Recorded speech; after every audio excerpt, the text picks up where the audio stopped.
విజయనగరం జిల్లా బొండపల్లి తహసీల్దార్ రాజేశ్వరరావు గురువారం తహసీల్దార్ కార్యాలయంలో గ్రామ రెవెన్యూ అధికారులతో సమావేశం నిర్వహించారు.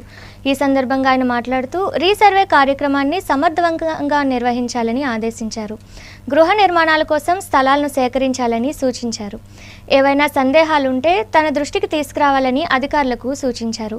రాష్ట్ర ప్రభుత్వం రీసర్వేను అత్యంత ప్రతిష్టాత్మకంగా తీసుకుందని, ప్రతి గ్రామానికి సరిపడా సమయం ఇస్తున్నందున గతంలో వలె ఎటువంటి ఒత్తిడి లేనందున తప్పులు దొరలకుండా రీసర్వేను పకడ్బందీగా పూర్తి చేయాలని సూచించారు. భూమి ఉన్న ప్రతి రైతుకు అన్నదాత సుఖీభవ పథకం వర్తించేలా రికార్డులు తీర్చిదిద్దాలన్నారు. అధికారులు ఎప్పటికప్పుడు సర్వే ప్రక్రియను పర్యవేక్షించాలని సూచించారు. ఈ సమావేశంలో పలు గ్రామాల రెవెన్యూ కార్యదర్శులు పాల్గొన్నారు.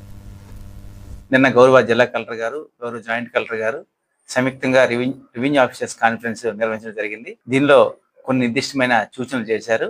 వాటికి సంబంధించి వీళ్ళకి విధి విధానాలని తెలియజేయడానికి గాను ఈ సమావేశం నిర్వహించడం జరిగింది. ఈ సమావేశంలో ముఖ్యంగా ఏదైతే మనకి రీసర్వే జరుగుతున్న గ్రామాలు ఉన్నాయి, ఆ గ్రామాలకు సంబంధించి రవీంద్రంలో గ్రౌండ్ ట్రూతింగ్ అయ్యింది.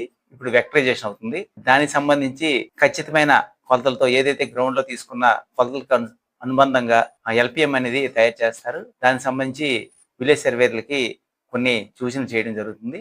అదేవిధంగా మ్యూటేషన్ సంబంధించి ఏవైతే రైతుల యొక్క అప్లికేషన్లని సకాలంలో గ్రౌండ్ లెవెల్లో సరైన విచారణ చేసి వాళ్ళకి న్యాయం చేసే విధంగా విఆర్ఓలకి సూచన చేయడం జరుగుతుంది. హౌసింగ్ ఫర్ ఆల్ సంబంధించి ప్రభుత్వం జీవో నెంబర్ 23 విడుదల చేయడం జరిగింది. ఈ జీవో నెంబర్ 23 ప్రకారంగా ఎవరైతే అర్హులైన నిరుపేదలైన ఎవరైతే లబ్ధిదారులకి వాళ్ళకి హౌసింగ్ కోసం స్థలాలు ఇవ్వాల్సిన అవసరం ఉంది.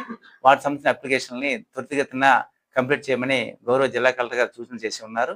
వాటిని త్వరితగతిన పూర్తి చేయమని ఈ సమావేశం ద్వారా తెలియజేయడానికి గాను ఈ సమావేశం ఏర్పాటు చేయడం జరిగింది.